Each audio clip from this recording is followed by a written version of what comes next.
Are you tired of being weighed down? Have you fallen asleep on your health? This is your wake up call with my dad, Keith, my husband, Kyle, and me, Ashley. Good morning, everyone. It is day 118, and this is your wake up call. And it's Saturday. So, what are we talking about today? What do you guys got to share?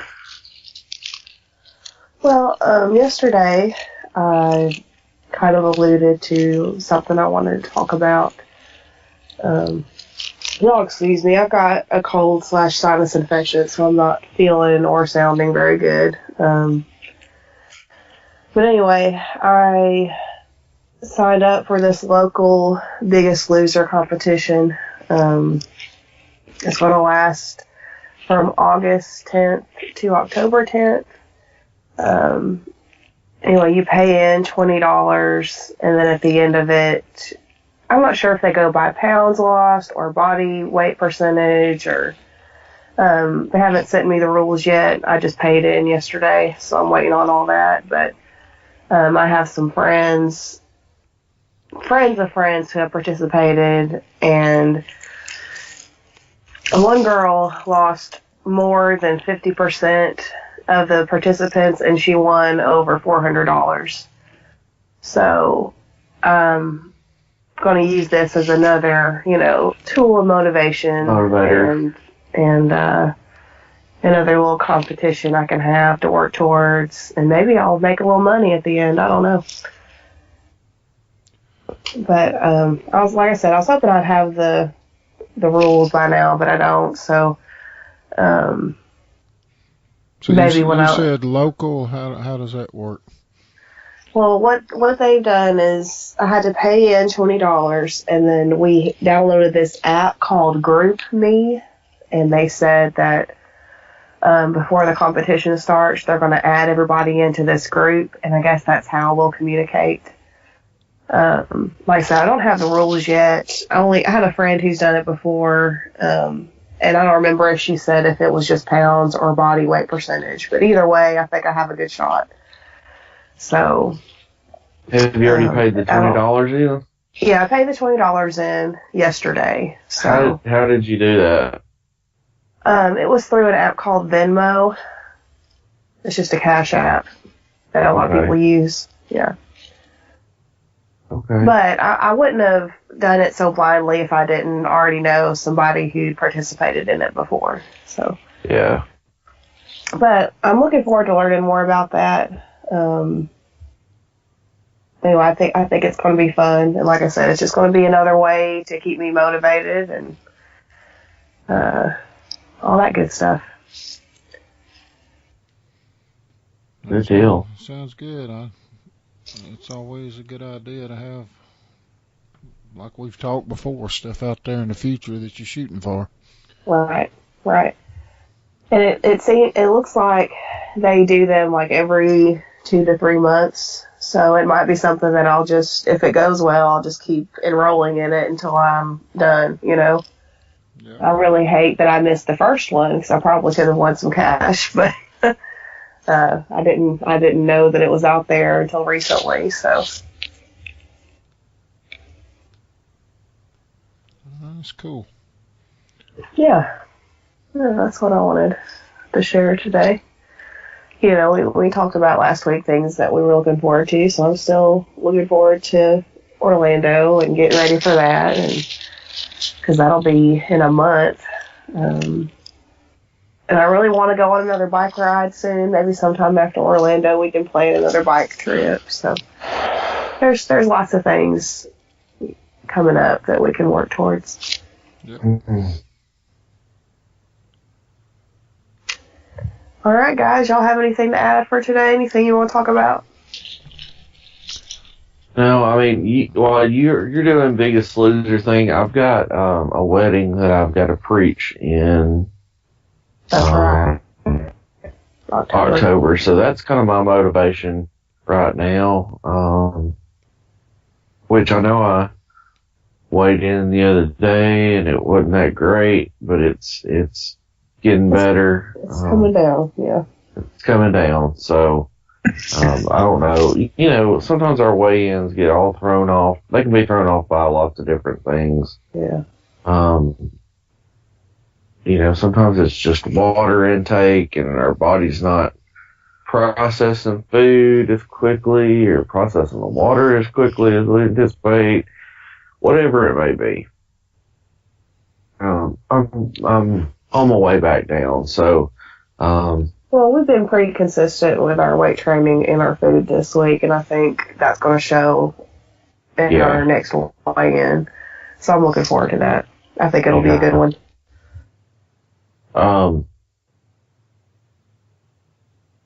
But that's kind of one of my motivators right now is getting my weight down so I can, not look like a house when we take pictures for this wedding. So, I'm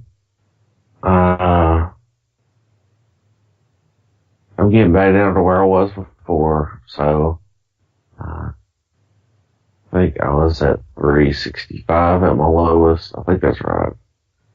So I just got 5 more after that to get down to be at 360. Yeah. Then if I can get 30 more off, I'll actually be at 330. I will be where I was at when we got married. Yeah, I was thinking about that the other day. I have no idea what I was weighing when we got married. That was a time in my life when I just refused to step on a scale because I didn't want to know. So I have no way of even gauging that. Like, I feel like I'm getting close. Yeah. My wedding rings are really loose now. I don't, they've never been loose, but I think that's also because my hands aren't swollen or inflamed like they used to be, and I'm also losing a little fat too. But I thought the other day maybe I should try to slip on my wedding dress and see how that fits. That would be a good indicator, of where I'm at and if I'm getting down to that weight or if I've gotten smaller. I'm not sure. I can't remember. I never got on a scale. I didn't get on a scale for like 2 years during that time. When we were dating and when we first got married, I just didn't even want to know. So I don't remember. Anyway, I think I may put on my dress sometime soon just to see where I'm at and know. Yeah, and I would really. We've talked about this before too. Like, I would really like to, when we get our weight off, to get some more wedding photos done. Yeah, to reshoot our wedding photos. Yeah, I think that would be really a nice thing to have, Yeah. But we'll see. That's in the future. Well, and if I can get down to that 330, to me, my mindset has been working on just chipping away at the small amounts, because if I can get the small amounts down, if I can just focus on 5 pounds at a time, or,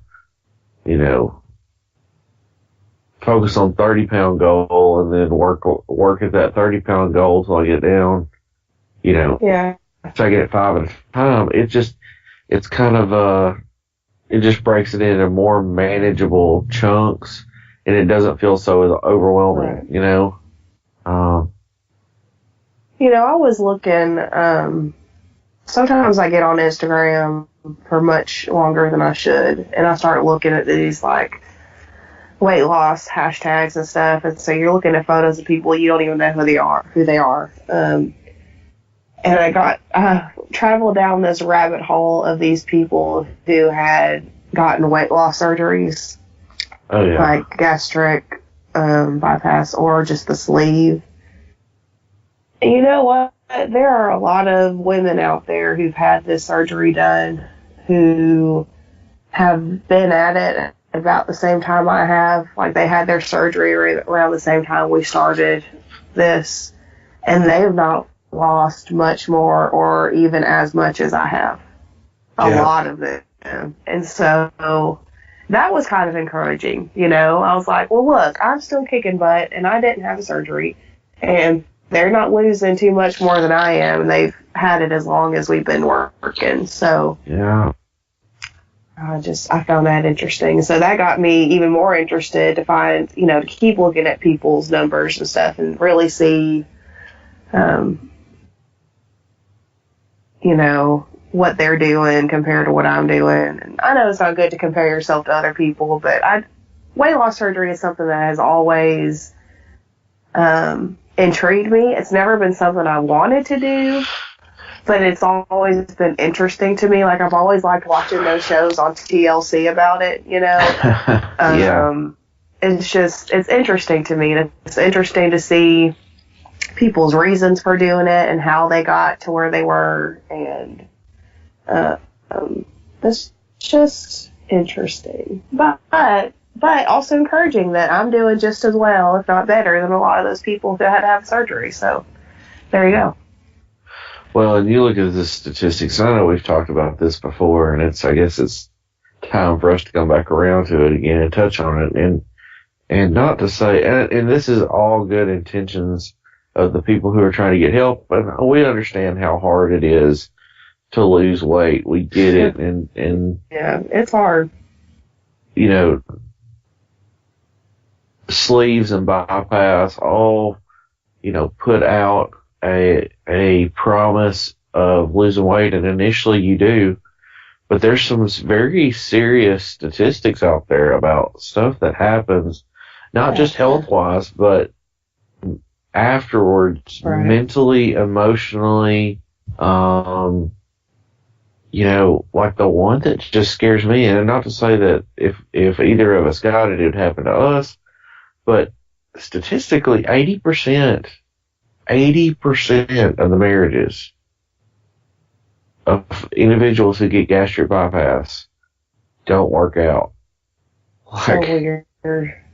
It is, because, and I don't know if it's the dichotomy of what that marriage was, because one person was, large, or one of the people was large and now they're not. Both of them are, right, and one person was on a quest to get healthier and the other person wasn't. That would cause problems in any marriage. Yeah. I mean, it's like, well, one person's trying to get healthy, the other isn't, or one person, loses this weight, and whatever reason they feel like they're a different person than they were before, because they are, and it's just I don't know. I have a coworker who really pushes sometimes for me to, why don't you just go do this? Yes, and that, you know what? When you tell me things like that, it makes me really dislike that person. I have nothing against her other than that. But when I see her, that's what I think about, how she always pushes you to do that. Well, and I understand. You're like, number one, who are you to even, who is she to even say anything about it? Because it's not her life. It's not her business. Well, and I get it, but I feel like it's coming from a good place in the sense that she wants me to have a good life, but at the same time, that is a shortcut. That has very serious consequences with it. I now remember what got me down this rabbit hole on Instagram the other day. This woman I follow, who I don't know, who's on a weight loss journey herself. She, to my knowledge, she has not had surgery, but she posted this huge rant about people bashing other people for getting weight loss surgery. So I do want to clear something up here. I'm not wanting to be ugly towards anyone who has made that decision, right? No. But what I do want to say is, like I said, I went down this rabbit hole and looked at these women who have had surgeries, and I've still lost about the same amount without it. And so it's an encouragement to me. But if you're listening to this and you're thinking about doing something like that, it doesn't have to be your only option. You can do it without the surgery. and you'll be better off for it. You'll be healthier for it. You're not going to cut, part of your organs in half, right? And if you do it the natural way, you will build more sustainable habits that'll keep the weight off. Well, because you're essentially going into surgery is not your only option, y'all. Like I want y'all to know that. Right. And I think there are some extreme cases, and that's not to say that there are some very extreme cases where it may be needed. Now, I will give that concession. Extreme, and I want to emphasize that, extreme cases. However, I think that's the exception, not the rule. But you really have to weigh out the cost, not just the cost monetarily, but physically, mentally, emotionally, versus the reward. And I mean, monetarily comes in there. It's an expensive surgery. A lot of times it's not covered by certain insurances. Right. And look at the statistical data surrounding the people who get the surgery and where they're at 5-10 years down the road. I'm sure there are several people who have had this surgery 10 or 15 years ago and they've kept the weight off. Those people exist. But I do believe the majority of people who have the surgery, the weight doesn't stay off. Because they didn't build the habits to keep it off, right? Well, this is a really weird... Right. They didn't change their lifestyle. They don't change their lifestyle. Yeah, they don't change what they eat. They don't change their lifestyle. Someone on Instagram the other day asked me on one of my posts if I count calories. And I answered her in the best way that I knew how. And I said, I'm not counting calories at this point because that's not something I want to do for my whole life. Like, I'm trying really, really hard to change myself from the inside out. I'm trying to build habits that will stick with me, and counting calories is just not a life I want to live. I feel like if I go down that road, I'll probably lose weight faster. There's no doubt in my mind I would. But what happens the minute I stop counting? If my body gets used to that certain set amount of calories and the one moment I relax, what's going to happen? I think I'm going to put that weight back on. And it's just, I've been down on myself sometimes about not losing this weight faster, but I also have to stop and tell myself, if I continue building my habits and making better choices, more better choices than bad choices, then the weight's going to come off and it's going to be sustainable. And hopefully 20 years from now, I'm not going to be 300 pounds again. True. Anyway, but I just said 2 or 3 sentences about that, about how I was just trying to build a healthy lifestyle and something that I could sustain, and I didn't feel that counting calories every day was going to get me there.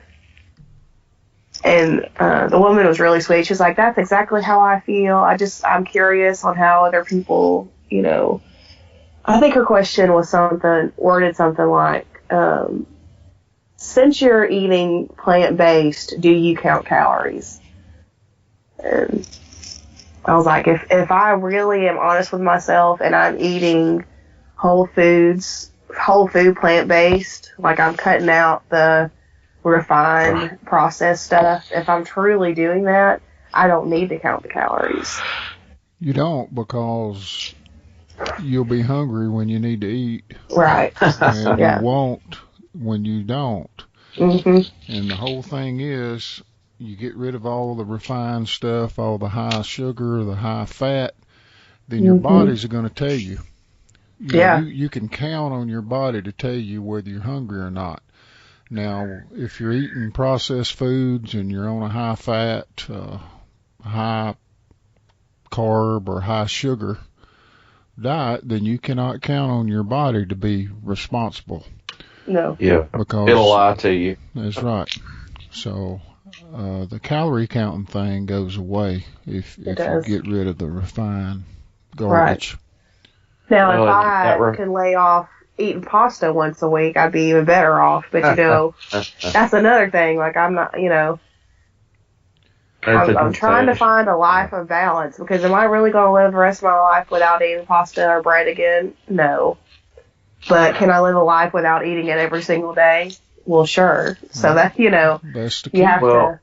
And kind of looking at the calorie thing too, and talking about refined food, people start counting calories. They start looking for ways to get the things in that they want, but with lower calories. They'll eat. And the danger in that Reese's cup, right, instead of an apple, because it might have less calories. But what nutrition is in a Reese's cup? None. The other thing is they start looking at these foods that are reduced calorie, reduced fat, which usually means more sugar. That's what I was going to say. Sorry. It amps up the amount of sugar, so it's reduced calorie, but where you're getting those calories from matter. It really genuinely matters. Some people will say, well, a calorie is a calorie is a calorie. A calorie is simply a unit of energy. Right. Now, if you pull your car up to the gas station, the type of fuel you burn is up to you. It's all the same amount of gallons, but the type you burn is completely different. It has a different effect on your car. Exactly. And if you put diesel in a gas car, it will not run the way that it's supposed to. And so, because it's not designed to run on that. And that's something we need to think about for millennia. Our bodies did not run on highly, highly processed, refined sugar and carbohydrates that are processed with chemical processes. And within the last 100 years, we've got too smart for our own good, and companies look for cheaper ways to make things, faster ways to make things. Look for filler ingredients, which is usually sugar and white flour. And more addictive ways to make things, because they know from a marketing and consumer standpoint, if they can addict you to their product, you will continually buy it. Yeah. I mean, you think about the foods that people crave and they're addicted to, the junk food that they're craving, they're addicted to. I was about to say, throughout this whole thing, y'all, the things that I have craved have been junk. Or what I thought I was craving, right? Like, I don't think a whole lot about meat anymore. I honestly don't. Sometimes, like, a fried chicken tender pops into my brain, and that sounds pretty good. Stop it. Stop it. But, like, in general, when I'm having a bad day or I'm having a craving for something, I want a bag of Cheetos or a Snickers bar or a Coca-Cola. And I think you hit the nail on the head when you were talking about these addictive properties that they place in these foods. You know, these chemicals and these sugars have an effect on your brain, and it makes you think that you need them to survive. So isn't it interesting that I don't think a thing about meat most of the time, but I do think about Cheetos and Snickers bars. It's really crazy. And then there have been a few times when I have slipped and I've eaten something like that while on this, And And then it just one, makes it it worse. doesn't. No, one, it doesn't taste near as good as I thought it did. And two, I don't eat near the amount that I used to either. I eat a few, and I'm like, well, these really aren't as good as I remember. So Yeah. I used to have a really bad sweet tooth before we started this. Really bad that's sweet tooth. improved. Yeah. And I just don't crave. I don't crave that stuff as much. Yeah. Now, don't get me wrong. If I'm not going to pass up on a slice of cake. Right. And that's hard. That's a hard thing, and I have passed up on cake. But every once in a while, you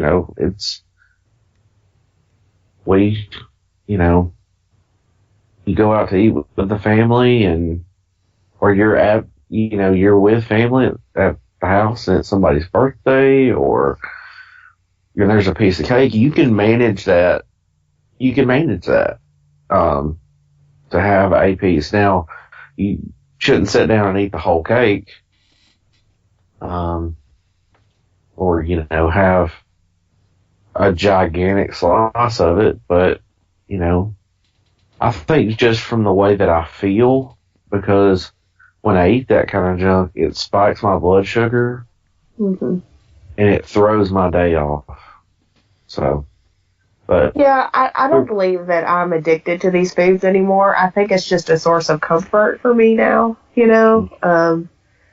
Like, I will always think about Coca-Cola as a comfort, because it was something that we always had, right? always Coca-Cola. Always Coca-Cola. That was definitely us. Like, everything Coke advertised, that was us. And so that, it's not necessarily that I think I'm addicted to it anymore, or that I think I have to have it. It's just that deep down feeling of comfort that I feel for these junk foods. Well, it's familiarity. Yeah. And we're getting all real big dog legs, but there's familiarity in it, and it's good memories associated with certain things. Yes. So the taste of for me, the taste My of Coke is your I would Sun Drop, right? Right. So for Yeah. me as a kid, I drank Sundrop every day. They made these awesome little glass bottles. They were probably like a 8-ounce glass bottle. Yeah.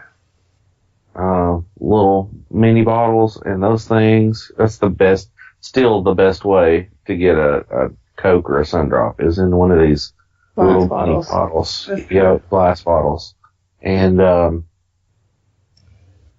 I just have a lot of memories associated with that. And like I said, I had one on about every day, but my dad and I would go right around town. We'd load up in his car because Dad was a firefighter. He worked 24 hours on, 48 hours off. So when Mom would be at work, Dad and I would be out running around. Well, he'd go, "You want a Sundrop?" And my dad still to this day craves them. He's actually not had a Sundrop in like a year and a half, which Well, it's been a little over a year. yeah. 'Cause last year around this time, we tried getting healthy again, for the millionth time. Mhm. And he decided he was going to give up Sundrops. And he actually stuck to it for a whole entire year. I haven't talked to him the past few weeks. I don't know if he's had one or not, but that was a huge deal for him. I'm very proud that he did that. But Coca-Cola's the same way. Like I still associate memories with that. It's that's what you had when you go fishing. You grab yourself a Coke and some Right. peanuts, Right. and because you got, you don't want to get your hands are dirty, so you can't sit around and just kind of eat whatever. Yeah. Pour your peanuts off in that Well, Coca-Cola. I guess the point we can draw from all of this is we are walking evidence that processed food and junk is a real addiction and a real problem in our society. I'm not sitting here telling y'all that I love eating fruits and vegetables all the time. I do for the most part, but I still miss junk. Yeah. And it's a daily struggle to walk into a store and not grab a drink or a candy bar. You know, it's no one knows more than us the struggle because we're living it, right? So, I'm gonna go ahead and wrap this up because we've gone pretty long today. Yeah. But Well, and just to kind of bring it full circle, if you'll let me, you know, I'll fix it too, but you can, sure. Well, and what I was going to say is this kind of ties back into everything that we've talked about. You have to find those motivators, Right? And not. I mean, there's no magic pill. No. And I know it sounds like sometimes we're kind of on that high horse, but there's no magic pill. There's not a magic way to make all of this just happen. It has to be slow dedication to something that works and changes just your lifestyle at its core. And you see individuals who go through weight loss surgery, they don't change their lifestyle. I have a family member who has had it and gained gained it, and then. Or you think they're more bigger than they were? Oh, I know they are. And so, you know, it's because at its core, if you don't change your eating habits, if you don't change the things that you put into your body, either because of addiction, because of whatever reason, you just don't change, then if you keep doing the same thing over and over and expect a different result, that is insanity. That is crazy. And so you have to change at your core what you're doing and go out and do that research, you know, learn. And there's some great information out there about not just from us and there is good information out there about how going on a plant-based diet can transform your life, reduce inflammation, Heal disease. Heal disease without the side effects that come with, surgery. So that's kind of if you're listening and you already have had the surgery, what I would say is just be sure that you are changing your daily habits so that you can keep the weight off. And if you're thinking of having surgery, just know that that is not your only option. There are other ways, more healthy ways to do it. And Kyle's right. There's no easy way. You know, having surgery will be hard. Doing it without the surgery will be hard. But you still got to put a lot of work in on the back end. You got to put you have to put work in either way. And it helps to have your motivating things like us working towards our vacation or this Biggest Loser thing I've enrolled in. Like, you have to find your moments to work towards and your goals, and that's what's going to keep you on track. And I just want to thank you for listening this morning. We took kind of a turn. It ended up being a lot longer than I anticipated, but I think we had some good conversation, and I hope that it benefited you as well. And I hope that you'll subscribe and find us on social media at Our Heavy House. And thank you for listening. We'll be back tomorrow for Summary Sunday.